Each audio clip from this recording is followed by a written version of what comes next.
Recognize the tendencies that make you unique. Above all, to thine own self be true.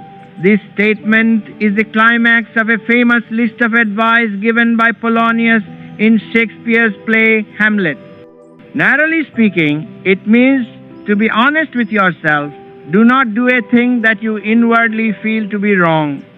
Truly, to have a clean conscience, even if the whole world doubts you, is a joy and a strength worth all the treasures of the universe. But the words of Polonius hold a great deal more meaning than this. Conscience is not the only companion of ourselves that we have to care for. There are others too. A party of peeping desires, a group of half-sleeping tendencies, a company of live-wire wishes compose the crowd. In order to be true to ourselves, we cannot push aside these traveling companions with whom we started life. We have to be at least attentive to them too if we do not want to lose in life's game. There may be some in the crowd that need shackling the appetites, jealousies, and others that are apt to choke our growth or hurt others. Some, such as selfish desires, may need strong doses of advice and treatment.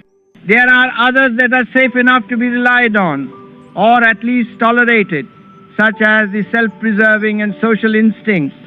A special few need to be deliberately spurred on sympathetic tendencies, spirit of reverence, service, love of truth. We have to attend to each propensity in a way that is most suitable. That is the proper education of the inner being. In other words, we must be true to ourselves, not in the sense of bringing flower offerings to every tendency we have, even the baser ones, but in the sense of recognizing the place of every one of them in the scheme of our life and checking and subordinating or guiding and directing each one of the crowd in such a way as to make it contribute to the general well-being and happiness of the whole. Though some tendencies have been cited and generalized, they are only a small part of the whole potential crowd from which each individual has gathered his own host of tendencies. In childhood, his collection remains in the backyard of his personality as an unknown quantity.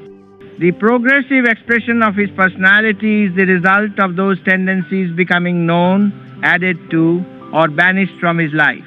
In this way, every individual is a species unto himself.